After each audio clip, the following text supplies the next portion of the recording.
बिस्मिल्लाहिर्रहमानिर्रहीम। अस्सलाम वालेकुम वरहमतुल्लाह। मैं हूं मुफ्ती बिलाल अहमद कादरी। आप देख रहे हैं रूहानी बुक यूट्यूब चैनल।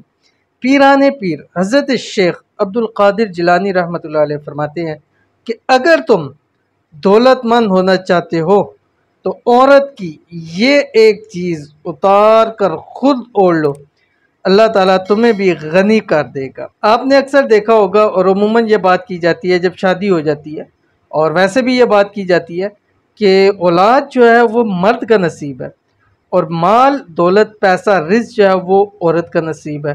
और हमने कई ऐसे देखे हैं, आपने भी देखे होंगे, तजर्बा है इसके ऊपर कि शादी से पहले हालात बहुत सारे बुरे होते हैं, शादी होती जाती है, अल्लाह ताला सब कुछ अता करने लग पड़ता है।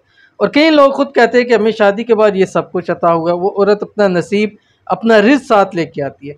इसी तरह बहुत सारे मियाँ बीवी को देखा है कि उनके हालात बुरे होते हैं, लेकिन जैसे उनकी औलाद होती है, ख़ास कर बेटी होती है, तो लोग कहते हैं कि अल्लाह ताला ने इस बेटी की वजह से हमें सब कुछ अता किया। ये मैंने भी कई लोगों से सुना है। तो क्यों है? इसलिए कि पीराने पीर रहमतुल्लाह अलैह फरमाते हैं कि औरत के अंदर जो सबसे बड़ी सिफ़ात है, उस सिफ़ात को अगर इंसान मर्द अपने अंदर ले आए, अल्लाह ताला उसके भी नसीब अच्छे कर देता है। वो कौन से सिफ़ात है? नंबर एक, हया।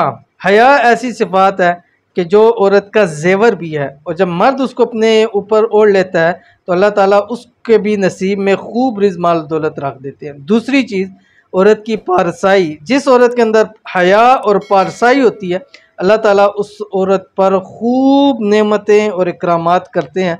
अल्लाह ताला उसको दुनिया के अंदर तमाम ख़जाने उसको अता फरमाते हैं।